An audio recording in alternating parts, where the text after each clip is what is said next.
So we are discussing an important chapter of human physiology for your NEET syllabus, and the name of the chapter is body fluids and circulation.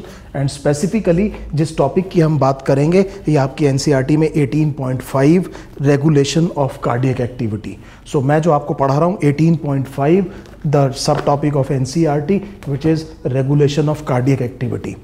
इधर बड़े ध्यान से देखिए, हमने ये कहा था कि हार्ट सारा का सारा मसल्स का बना हुआ है. उसमें एक एट्रियल सिंसाइशियम है, एक वेंट्रिकुलर सिंसाइशियम है और एक नोडल टिश्यू है. नोडल टिश्यू जिसे हमने कहा था स्पेशलाइज्ड कंडक्टिंग सिस्टम, जिसमें SA node, internodal pathway, AV node, bundle of His, right bundle branch, left bundle branch और पर्किंजे फाइबर्स थे. तो आप वो वीडियो देखिए जिसमें मैंने rhythmic excitation of the human heart के बारे में डिस्कस किया हुआ है. सो वहाँ पर हमें समझ में आया कि हार्ट अपनी एक्टिविटीज़ को एक तो रेगुलेट इंट्रिंसिकली करता है. सो दैट मीन्स हार्ट अपनी एक्टिविटीज़ को बेसिकली जनरेट और रेगुलेट कैसे करता है, इंट्रिंसिक तरीके से. इंट्रिंसिक मतलब with in the heart, and this system is the nodal tissue. ये चीज क्या है, नोडल टिश्यू है. और इस नोडल टिश्यू को हमने एक और नाम से पहचाना था, हमने इसे कहा था specialised conducting system of the human heart. और हमने देखा था कि ये सारा का सारा किसका बना हुआ है, मसल का बना हुआ है. सो एसए नोड भी मसल है, एवी नोड भी मसल है. ये सारा का सारा जो नोडल टिश्यू है ये किस चीज़ का बना हुआ है, किसका बना हुआ है, मसल का बना हुआ है. और एक इंपॉर्टेंट चीज़ हम ये समझ लेते हैं दोबारा एक बार फिर कि ये nodal tissue is capable of generating the impulse. Every part of the nodal tissue is capable of generating the impulse. So that means heart अपनी इम्पल्स खुद इंट्रिंसिकली जनरेट करता है. इसीलिए हमने कहा था कि human heart is myogenic.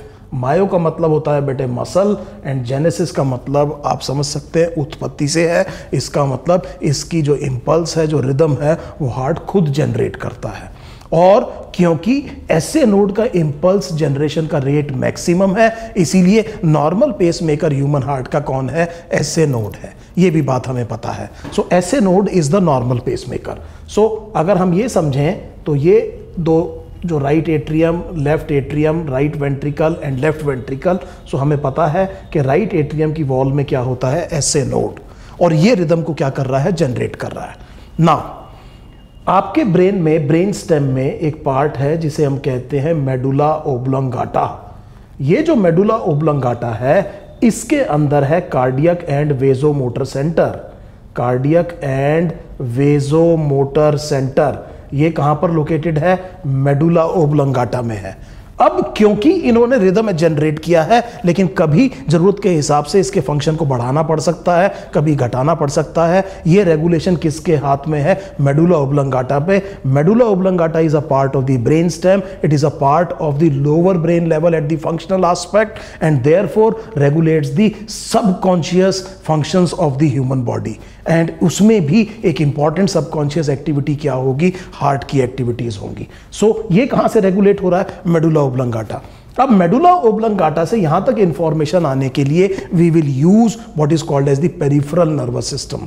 So peripheral nervous system आपने देखा था दो तरह का है, एक सोमैटिक न्यूरल सिस्टम है, दूसरा ऑटोनॉमिक सिस्टम है. और ये जो ऑटोनॉमिक सिस्टम है ये बॉडी के विसरल ऑर्गन्स को कंट्रोल करता है. और हार्ट भी एक क्या है, विसरल ऑर्गन है. विसरल ऑर्गन कहते हैं ऐसे ऑर्गन्स को जो बॉडी कैविटी के अंदर लोकेटेड है. सो हमने ये कहा कि यहां पर ये जो, जैसे फॉर एग्जांपल ये एसए नोड है, इसको ऑटोनॉमिक नर्वस सिस्टम से सप्लाई आएगी. और ऑटोनॉमिक नर्वस सिस्टम की जो दो सब डिविजन्स हैं, जिसमें एक को हम कहते हैं सिंपैथेटिक और एक को हम कहते हैं पैरासिम्पैथेटिक. दोनों सप्लाई किसको आ रही हैं, से फॉर एग्जांपल एसए नोड को आ रही हैं. लेट अस से this is sympathetic and this is parasympathetic, and they are the subdivisions of the autonomic nervous system. So heart ने अपनी रिदम जनरेट करी. अगर सिंपैथेटिक स्टिमुलेशन हो जाए तो सिंपैथेटिक स्टिमुलेशन के दो असर हैं. एक तो पॉजिटिव क्रोनोट्रॉपिक. क्रोनोट्रॉपिक का मतलब है इट इंक्रीजेस हार्ट रेट, आप हार्ट रेट को जरूरत के हिसाब से बढ़ा सकते हैं. दूसरा पॉजिटिव आयनोट्रॉपिक. आयनोट्रॉपिक का मतलब है you can increase the strength of the heartbeat. आप क्या इंक्रीज कर सकते हैं, strength of the heartbeat को इंक्रीज कर सकते हैं.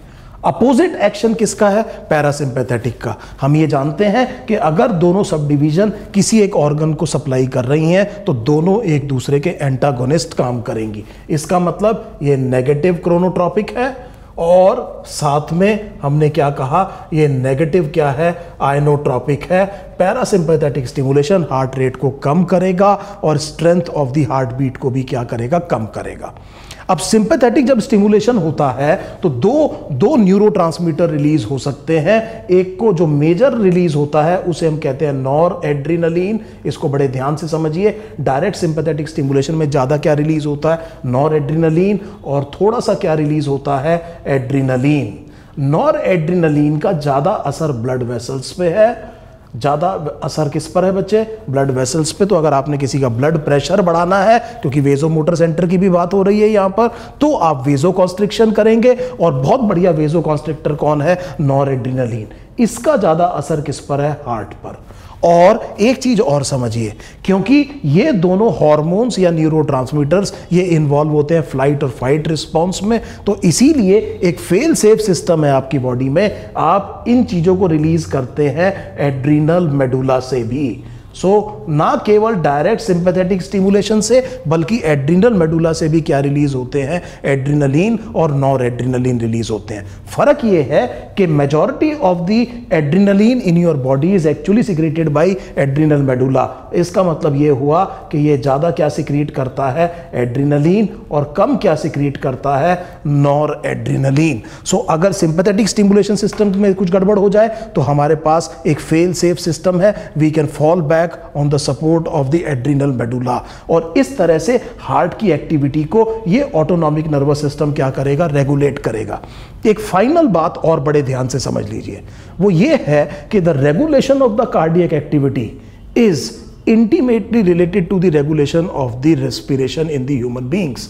याद कीजिए कि मेडुला के अंदर ना केवल कार्डियक और वेजो मोटर सेंटर है, बल्कि रेस्पिरेटरी सेंटर भी है। तो जब भी बॉडी फ्लूइड की कंपोजिशन में कोई एसिड बेस इम्बैलेंस होता है तो एप्रोप्रिएट करेक्शन किस में होती है? रेस्पिरेटरी सिस्टम में होती है। That is brought about by the respiratory system. और उसी के साथ में intimately related is the regulation of the cardiac activity.